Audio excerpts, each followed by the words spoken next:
Dear devotees, hope you are very well by the grace of Almighty. Today I will talk about why is there suffering, or why am I not happy? Why can't we simply go on with life and not undergo so many trials and tribulations? There are a lot of questions arises in our mind. Actually, why can't God make a universe or world where there is no suffering? Well, my answer to that is he already has, but we are simply in the wrong one. Let me explain it a little more fully. First of all, we are all spiritual beings within material bodies.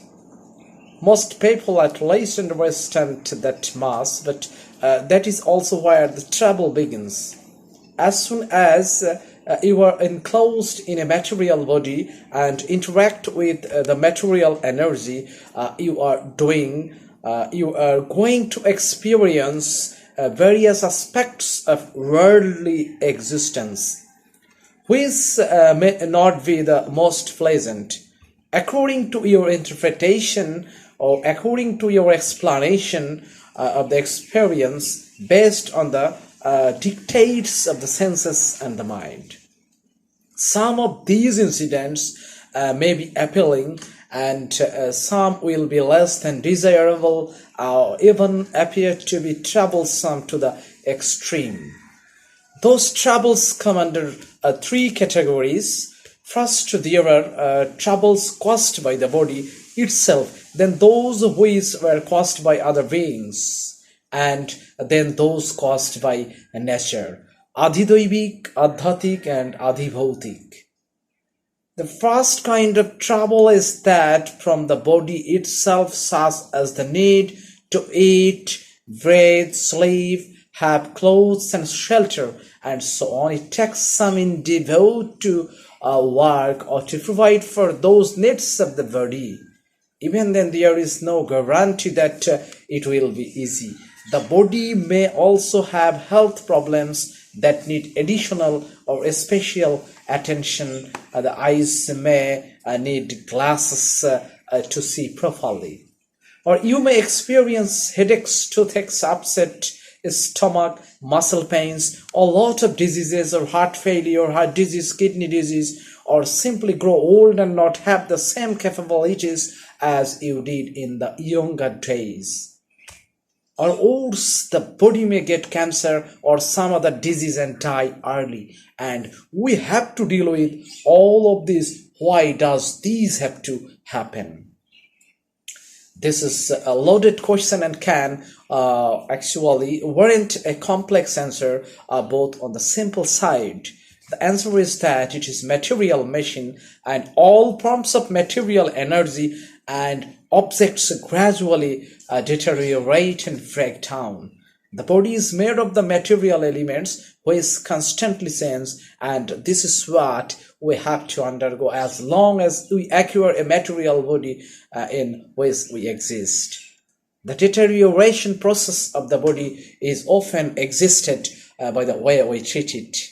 If we don't eat properly, don't take care of it, or if we smoke and drink alcohol, beverages in excess, then naturally the body will not be able to maintain itself as easily and will rapidly deteriorate and give us more problems with which we will have to contend.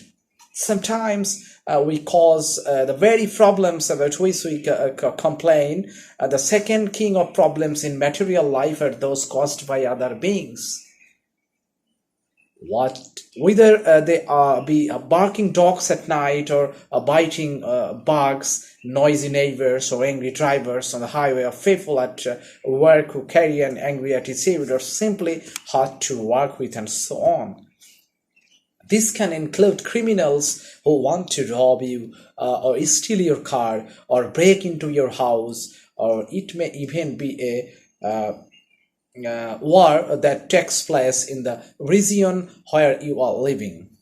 So many things can happen because everyone has their own viewpoint that they want to perceive, which may be different from the way you see things, and which may give you trouble or be the cause of other sufferings. And the third type of troubles come from the nature itself. This is called Adhidoibik. Adhidoibik troubles. There is not much you can do when the summer becomes excessively hot. Pain or sufferings caused by the nature is called Adhidoibik.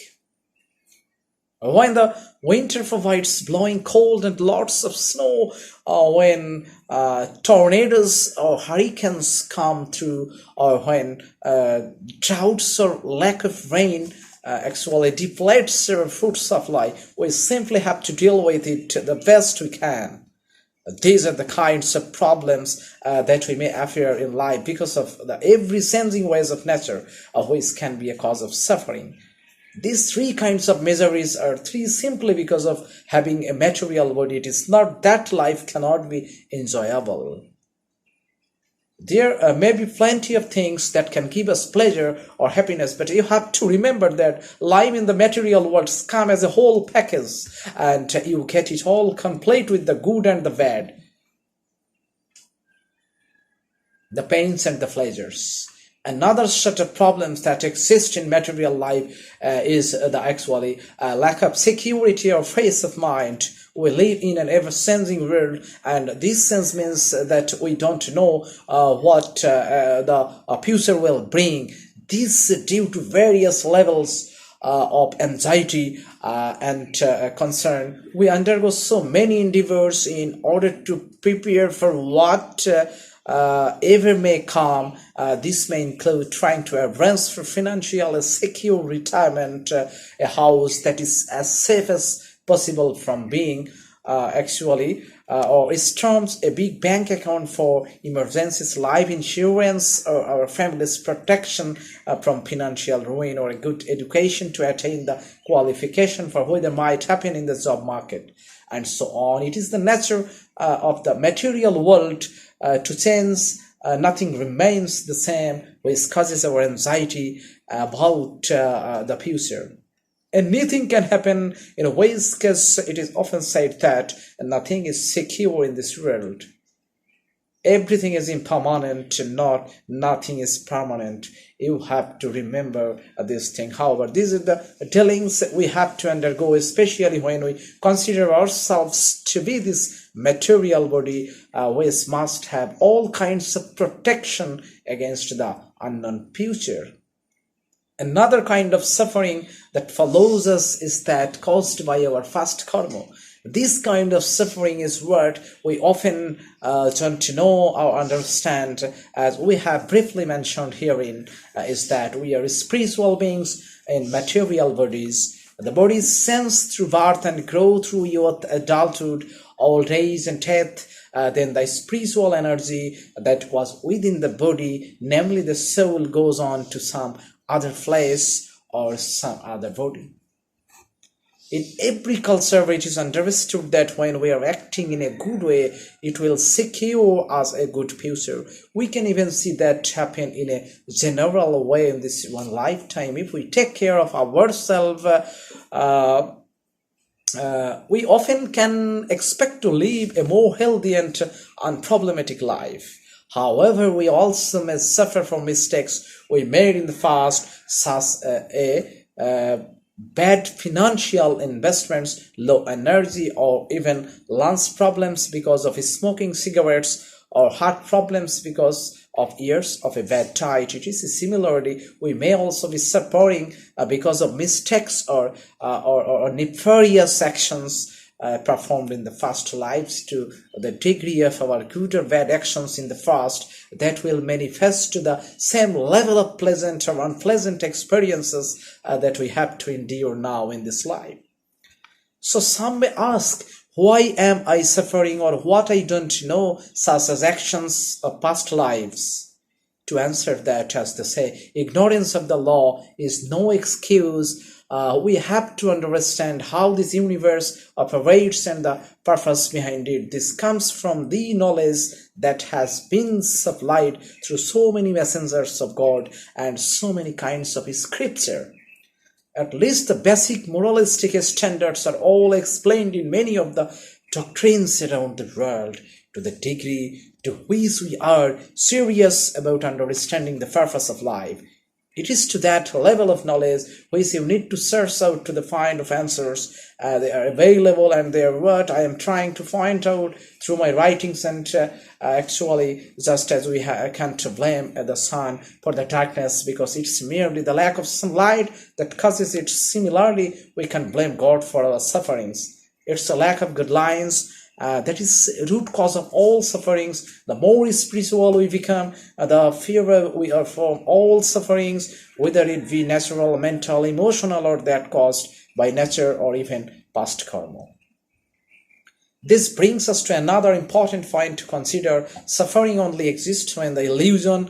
Now, what do I mean by that? It is generally accepted that anything that is temporary is part of the chemical and material nature. It is here today but gone tomorrow, as they say. The more we are attached to that which is temporary, then the more we guarantee ourselves failure or disappointment because of busting our identity, our security, or our happiness on that which doesn't last. This means that no matter what we do, if we are absorbed in the temporary material nature for what we hope to find for our happiness, security, love, or mere existence, at some point it will change or even come to an end. Then we have to readjust everything that was based on that standard. Thus, as it often says, that which is temporary is like an illusion or a dream. It is real, but it is like the reality in a dream we have in the night. Once we awaken from the dream, no matter how good or bad it was, we are free or released from that existence. Similarly, suffering is real, but also like the dream we have at night, which ends when we awake. This means that the more we awaken to our real spiritual identity, the more we become free from the illusion and the suffering that goes on within it. There is no suffering on the spiritual platform. Therefore, all suffering exists only within the illusion. To the degree to which we are absorbed in illusion, in the degree to which we can expect to undergo sufferings or the appearance of suffering. As I already explained, our experiences are only interpretations of the mind and senses. Naturally being burned or undergoing disease, being robbed, and so on are all miserable situations, but they exist only within the bodily experience or within the bodily state of consciousness. Once we become free from the bodily platform of life and this earthly existence, we are no longer subjected to the suffering that goes along with this form of life, and